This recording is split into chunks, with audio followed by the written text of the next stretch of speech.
With the FGC growing like crazy recently thanks to the many games that have been releasing such as Grand Blue Fantasy Versus, the upcoming release of Project Hell and many others, I always see sparked up a question whenever we're talking about fighting game archetypes.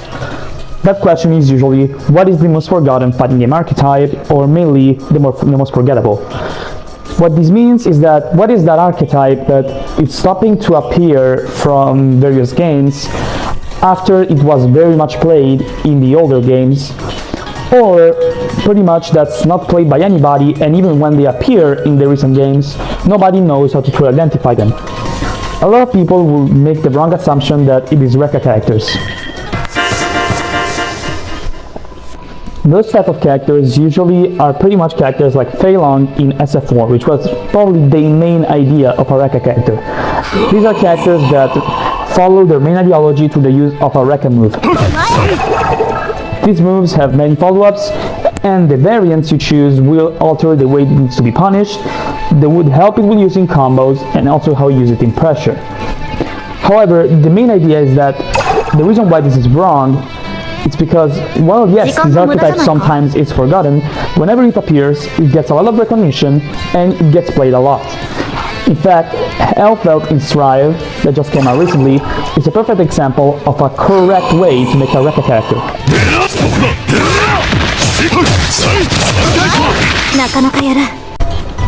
Another wrong assumption I always hear is that Mid-Screen Monster is the most forgotten archetype. You could say mid-screen monsters are forgotten or like they're not present, but it's not really true. Yes, you see them less, but merely because mid-screen monster now became a subclass in fighting games. As an example, Gordo fits all the bills with the mid-screen monster. However, he has the difference that while being a mid-screen monster, he also has a bit of rushdown mix-ups. As an example to the use of his close-range good button, and especially thanks to his command grab.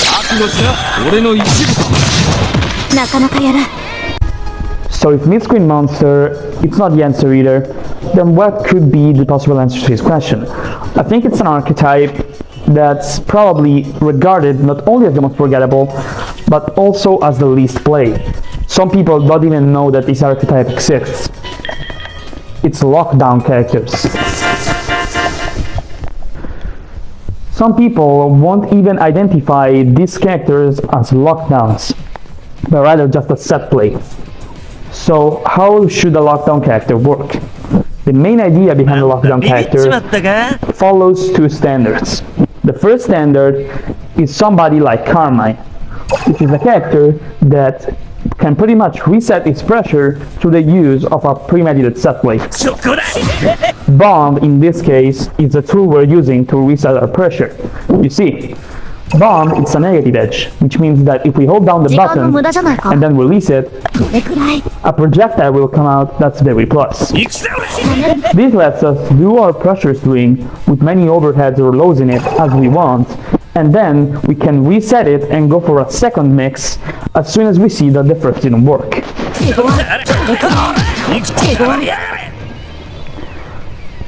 This is especially very scary once we start to mix in pros.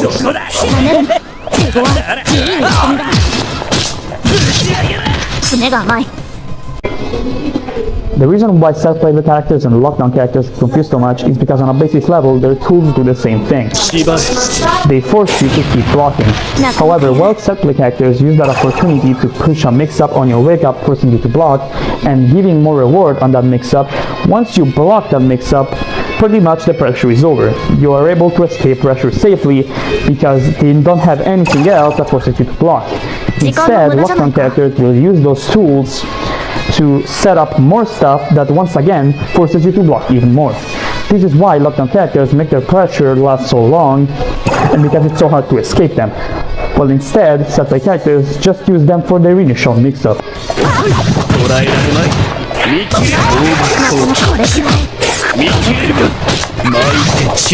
However, this may raise the question, wouldn't I make any puppet character in fighting games a lockdown character?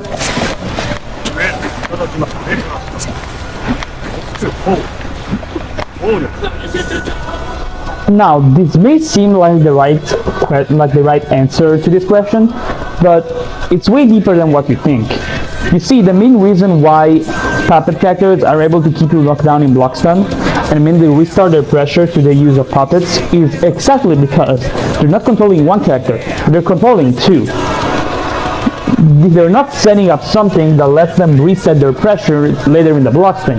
They are straight up attacking you with two characters at the same time, and so that makes it seem like they're restarting pressure, when in reality it's almost like two different characters are starting pressure and taking turns doing it.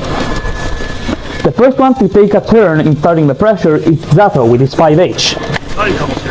Then he passes the turn up to Eddie, which will instead do hands to start his own pressure. And this lets Zato take the next turn in the pressure swing.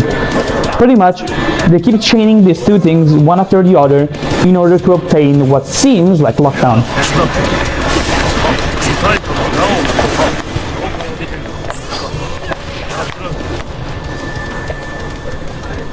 This can get especially scary if the two characters are basically taking the turn at the exact same time.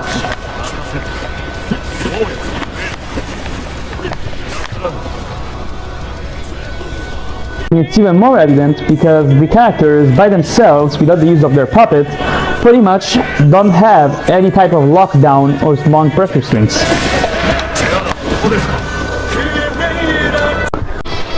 If all puppet characters are lockdowns, that will mean basically that every character in a tag team fighter is also a lockdown, because they also all have the exact same capability that puppets have, that being of calling in another character to help them in the block string.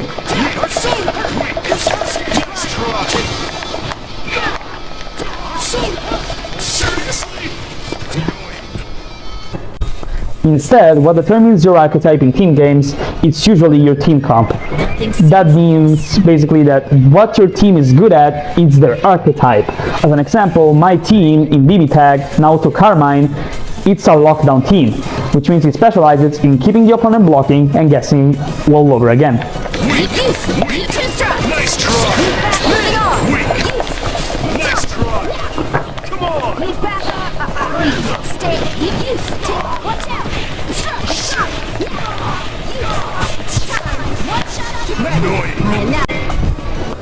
Really good Carmine players will however use the frame advantage from Bomb to instead through block swing into another lockdown tool that Carmine has. We're talking about Beyblade. This move is very plus, does high chip damage, and sets up another puddle. Puddles are another part of Carmine's mechanic, and basically every time you do a special move while they're on the ground, projectiles will come out of them and pretty much help you both in neutral and pressure even more. So normally you can never throw block swing into Beyblade no matter how much you try. Even if you could hypothetically jump cancel on block, not even the aerial version will throw block swing on block. However, here's where Bomb comes in. Through the use of Bomb, you can basically use the negative edge to through block swing into a Beyblade, and potentially through block swinging into Beyblade makes you plus enough to set up another bomb.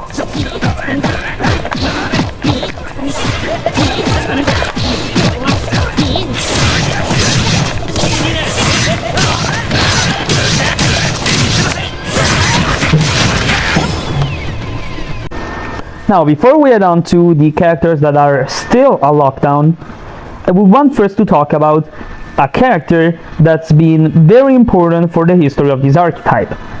He is a character that in the first version of Grand Blue was regarded as a lockdown character by pretty much everybody.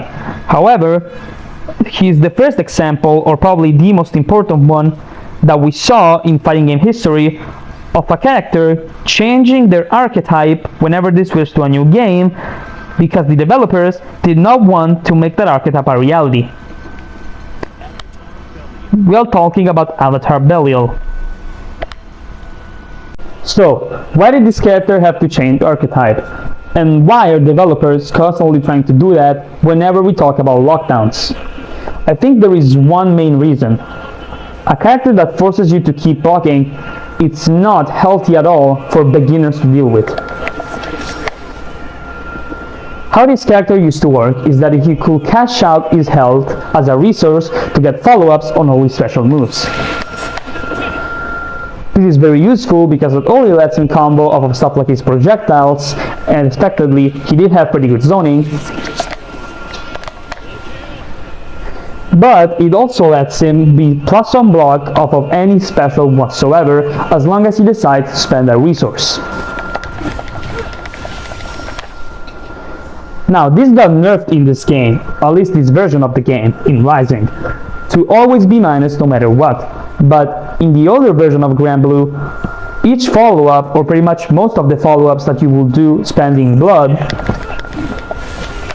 were plus on block. This pretty much made it so that each time Avatar Belial could cash out his health in order to obtain a potential mix-up on block. And even then, if you think that cashing out your health for something like that could be a bit of a risk, he was also doing chip damage to you all the while. Which means, yes, he was losing health, but even if you guessed correctly his mix-ups, you will also get chipped out. Now, if you were to just pick up this character and play him for yourself, you may think that everything is fine and still working as intended. The stomp is still plus. You can still do it from every special,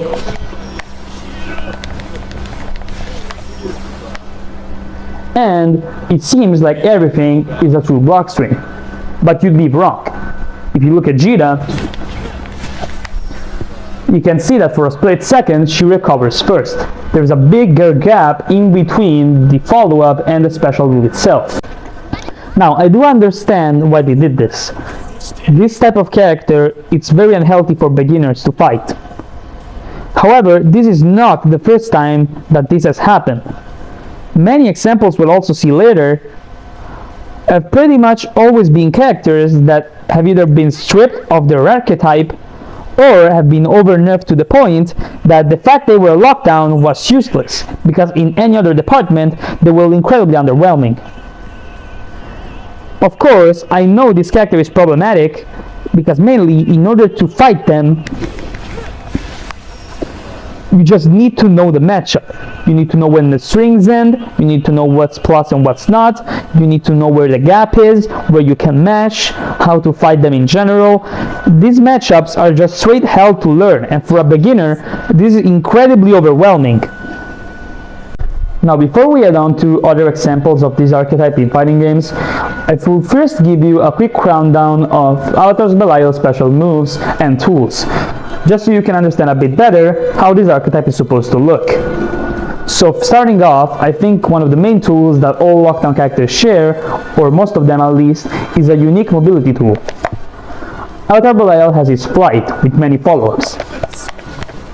Some are plus and good for starting pressure, while others are good for zoning. He can alternate them pretty well and also use some of them to counter options that the opponent will normally use to beat some other troubling options. As an example, if you're going for the dive kick, the opponent may try to anti-air, but instead you can do the stomp and the opponent's anti-air will whiff, granting you a whiff punish. Now, if we're still talking in terms of special moves, usually all lockdown characters either have a multi-hitting projectile or a screen covering projectile. And most of the time they will abuse them to control space and neutral, because their normals are usually very slow or stubby. Avatar Belial, it's not the best example, but it's still pretty close. All of his normals are very high recovery. And they have not the best startup either. He does have some very good normals, such as Spy M, which is frame 7 and reaches pretty far. However, it's still pretty hard to use, and his other universal normals, such as Dash L, are pretty average. Now, despite having pretty bad ground normals, or if they're not bad, they're very slow and have a lot of recovery, most of the time they will excel at anti-airing and controlling the air. Avatar Belial is no exception. He has a very good anti-air in his DPs, while at the same time having amazing air normals. All of them are pretty fast, have good hitboxes, and they're also very plus on block and hit. And finally, since usually most lockdown characters have pretty bad defense, their main defense tool will always be a very good mash shot. Usually this mash shot will be pretty fast and go along very well with an advancing special move that carries them out of the corner and carries the opponent to the corner.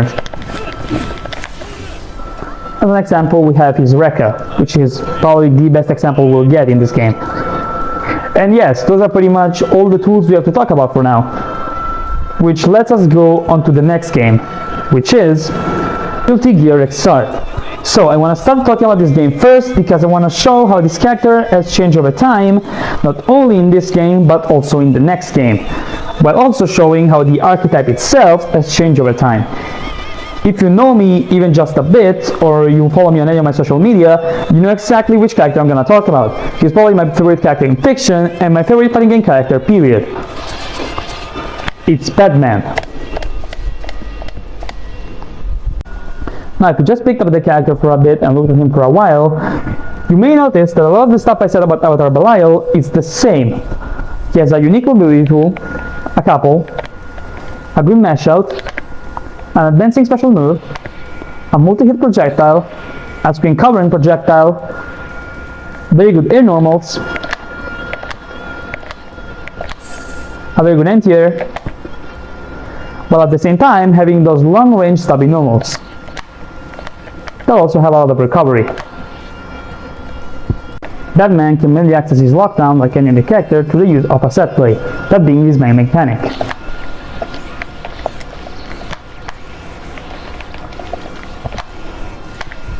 Upon completing a special move, Batman uses a seal on the ground called Deja Vu.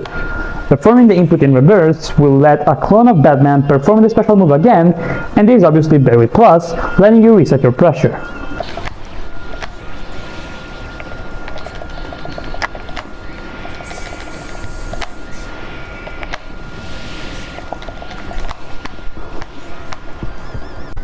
And Batman's pressure sequences using Deja Vu go along incredibly well with his very high mobility as we saw earlier, which can be used for very fast high lows.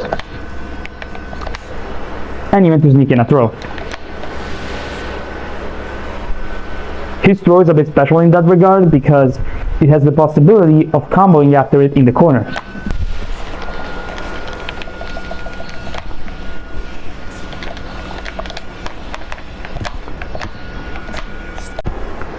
He even has a lot of jump cancelable normals on block, including his 5'8", which vacuums in, and this pairs very well with his instant overhead JD. His instant overhead is especially very strong because he can use it not only to pretty much 50-50 the opponent off of any 5H, but also because it's very strong when paired with Deja Vus. His 236K or Task Prime, it's a projectile that teleports Batman to the opponent, and of course it leaves a Deja Vu behind. And of course the Deja Vu does the same thing. Paired up with the frame advantage from his lamp, you can create some very nice sequences here.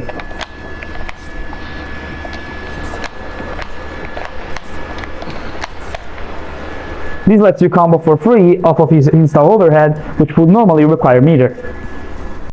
Even excluding those cheesy setups, his chip damage and risk build are amazing on block.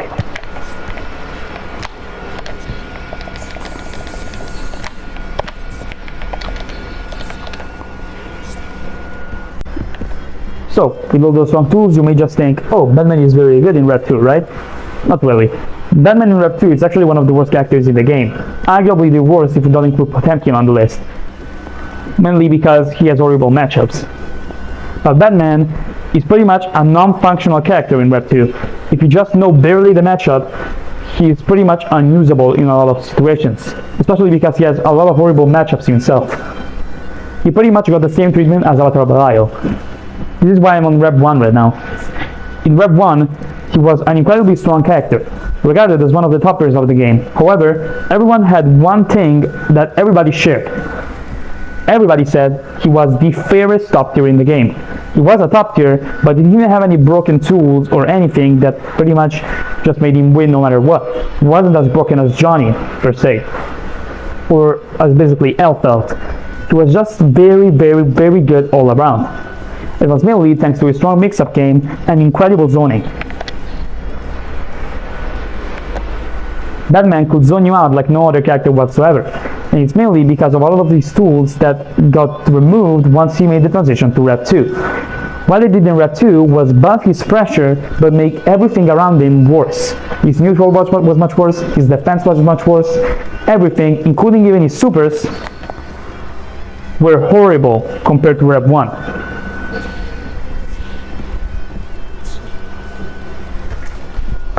Yeah, you just saw Hemi jacking the grounded opponent. This past version of Batman was much stronger, mainly because he had way more tools in neutral and to help him out with zoning. Batman was an incredible zoner in this version of the game, but instead, in the new one, his zoning is just pretty good. It's not the best, it's just okay at best. And they buffed his pressure to make up for this, which I don't think was worth it. The best example of this is his 3H. While he did obtain very good tools in the new version of the game, such as the option to do air deja vus, 3H was a focal part of his game plan. When Batman zoned you out, you would usually try to get in by running. This move will stop you if you were running or you were block standing. And if it hits you, it will launch you, and Batman could either get a very easy conversion off of it, or if you wanted, you could have just used it as an opportunity to set up more deja vus. This just made it scarier to fight, and in general he was so plus after this hit that it will make you start your approach back from scratch. While new Batman's pressure is a bit better, I would say in terms of mix-ups, old Batman was better, mainly because of this move. Old Batman 6H was the best knowledge check in the game. At some point, people thought this move was actually busted, unless they found a way how to beat it, which sometimes will even need guides in order how to do so. It's an auto cross-up. It cannot be cancelled from anywhere, but it can be cancelled from most light normals, such as P's and K's, especially crouching normals for some reason. And, despite looking like it's very unsafe, this move can be cancelled into anything. So it can be made as safe as you want. And actually, if there's deja vus on the opponent, it can be made plus. And even worse, if the opponent is about to block your deja vu, you can pretty much mix them up with this. Yes, that's a frame 1 cross-up if you're wondering. And that shit is very hard to block, while at the same time stopping you from doing the one thing that beats this move, that being throw. Getting hit by this move was pretty much what will happen in any Batman matchup. Any match will always be with at least 1 or 2 cross-up from this move that will hit the opponent. At high level you saw it way less when people started to figure out how to beat it, but still, it's an incredible move. His new 6H instead is more pressure based, and it's useful to stall time to let the deja vus come back to life. The deja vus take a while to come back, and the new 6H was made so that you could stall for time to do a second deja vu. This version of Batman also just did way more damage in general.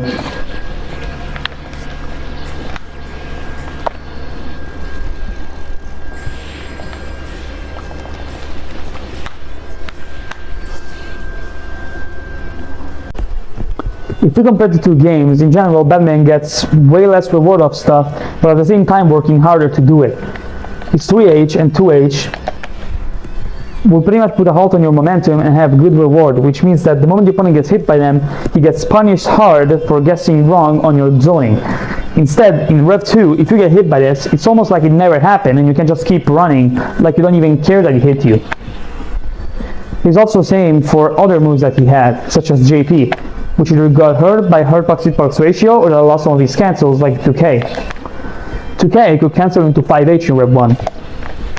They removed this cancel, which really hurt his mix-up, mainly because this was your main cancel off of empty jump low.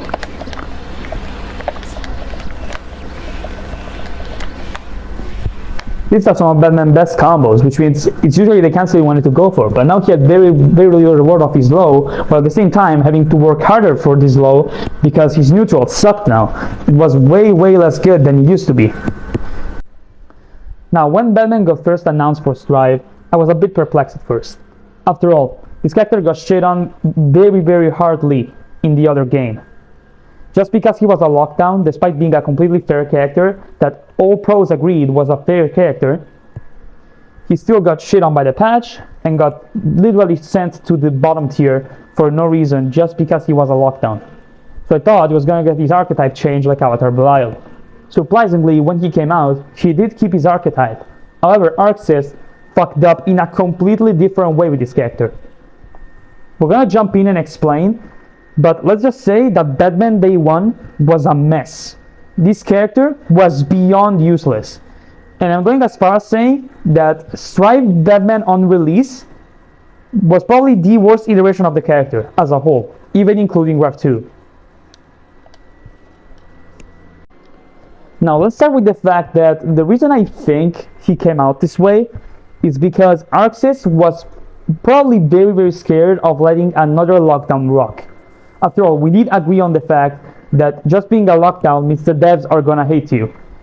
Mainly because a lot of people are gonna complain if you are too broken, and a lot of people that don't want to learn the matchup are just gonna get mad and complain about the character instead of learning said matchup.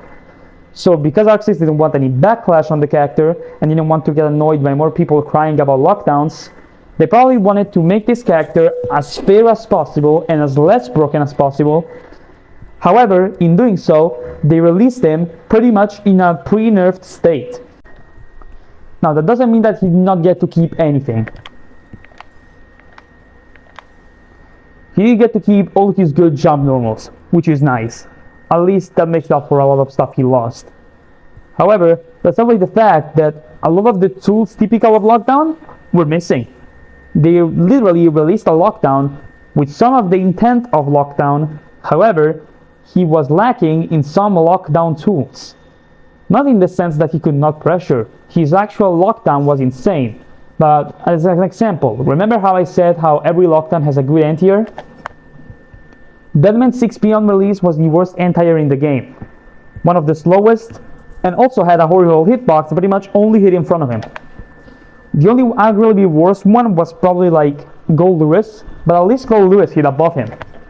Batman didn't even have a hitbox above him until the very last frame. And so, after a patch, they decided to change this and gave him a fucking sunroof. I could gush for hours about this. Remember how I said that lockdowns, because they have stubby normals and they're usually pretty high recovery, such as 2S and 2D, which are 22 and 23 frames of recovery, sometimes they have to play around with projectiles? For Batman it's the same, but it's worse than every other type of lockdown we've seen so far. His projectile R226P is also called Nail, and it's a tracking projectile that fires at the opponent's location. After you fire it, you cannot control it in any way. The follow-up projectile is called Dash P, and it will come out a slight amount after automatically, or if you do 2-1-4P. Now you could time this along with your buttons to create scary pressure sequences, or at the same time to help you weigh neutral.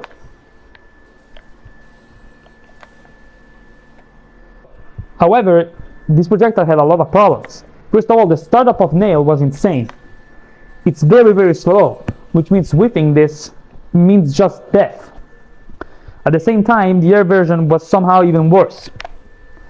It did track a weapon at a good distance, and it was pretty strong overall as a space coverage tool. However, Batman is not actionable all the way until he touches the ground. Now this is the same for Extra Batman. However, Extra Batman hits 2 times, and it travels very fast, very far, but also covering a lot of space. This movie doesn't cover nearly as much space, while at the same time putting you in negative and in danger depending on the situation just by firing it. Remember when I said that most lockdown characters had a very good mash shot and that it was the main use of a Bari? Well, Batman is the same also in Strive. However, here's the thing. Now you can do 2P Beyblade. It is an insane buffer confirm and gives him very good defense actually. However, beforehand, he had the worst defense in the game. Because this was your best Abari. Yes, you're minus on hit, if you're wondering. You can get fully punished there by just a close slash, and sometimes you wouldn't even be counter punishable. You know wall breaking, the whole fucking mechanic of the game?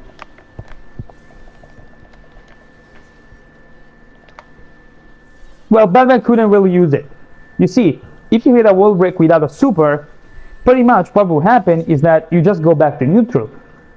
And you see, Batman had probably the worst post-wall break situation and round start situation in the entire game, but at the same time having some of the worst neutral in the entire game.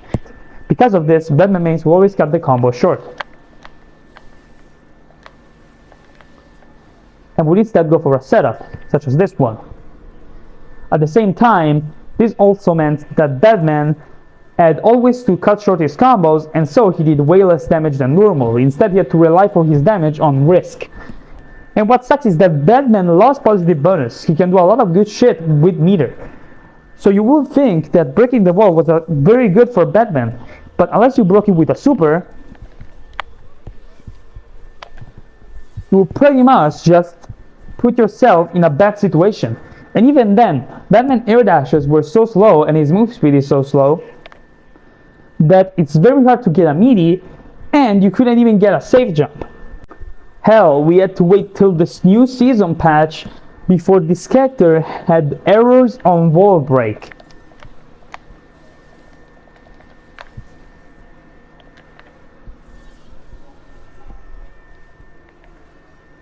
His entire mechanic was literally non-existent. Like, if you break the wall, you don't have it. And it ruins so much. Not even with the install octave, you will not get any of that. I actually think that while this character on release was the worst iteration of Batman, install Batman is the best iteration of Batman. This character has very high health, he has very high damage, and if you ever mesh on anything, you fucking explode. You know, like being safe on block, something every character can do in the game? He cannot do that. No, fuck you. Pretty much everything he had wasn't really true on block. He had baits for it. As an example, he could distance himself so 236H would be true on block. But it wasn't always that useful. And until the Season 3 patch, this fucking character still could not throw block string into his only decently safe ender. Siki got counter hit there, but back then you could not only DP in between the gap, but fucking jab between the gap. Thank God that Season 3 came, and now this character is perfectly functional and actually works. Arguably, this character at this point in the game, it's improved by a ton. I think just a bit more buffs, and this character may actually be incredibly busted. But now, we talked about a very functional lockdown in Carmine. We saw what type of history the lockdowns had in Avatar Bile and Batman and how they changed over time. So how about we fuck it all up and let's talk very quickly about one last example, the one that's just fucking broken. Arakune in the BCF. This character probably is the bane of many people that are watching this video. If you ever played the BCF once online or like at a tournament, you know exactly how annoying this motherfucker is. He has very strong offense that's almost impossible to stop, and there's so much shit going on whenever you fight him that you almost wonder if this guy has even a certain amount of moves. You like guess that they are just infinite. Like, what the fuck is this? What am I looking at? So if we quickly go over his moves, let's start not only by the fact he has a dash teleport, which for a lockdown is already insane, but he also has a multitude of projectiles in his curse mode that can all cross up, which means pretty much you have to guess that he dashes, and if he does, it's a 1-for-1 cross up, because fuck you, this is not guilty here, this is worse. He even has a very fast overhead, a sneaky ass stock low, another invisible fucking low. Motherfucker can literally turn invisible. He has teleports. He has basically anything you would want in a character, and if you add up, he's got so much shit that not only learning the matchup is nearly impossible, but most of the time you're just hoping this motherfucker never gets a turn, because if he does, he probably won the round by just that turn. He even has a way to restrict your movement. Like, what the fuck is this? This is how pretty much a lockdown that's way too over the top. You shouldn't give a lockdown all these tools, especially add very good normals on top of it, because then you create a fucking monster. Anyways, I love lockdowns. They are probably my favorite archetype ever. Like, it's just so fun to learn all the stuff they can do. It's so fascinating, and most of the time they have so much stuff that it's almost like you can never stop laughing. There's always something new to find out in your block strings. It's so creative to just, instead of looking up ways to combo, looking up ways to mix up. It's always the best for me. Obviously, that's not the gameplay for everybody, but you'll have your moment to shine no matter what. Every archetype is unique and we should all love them for that. I just hope they finally learn how to balance them and we keep seeing them more and more in every game. As an example, I'm very happy about Uni 2 for that reason. They didn't change Karma one bit. We'll see you in the next video.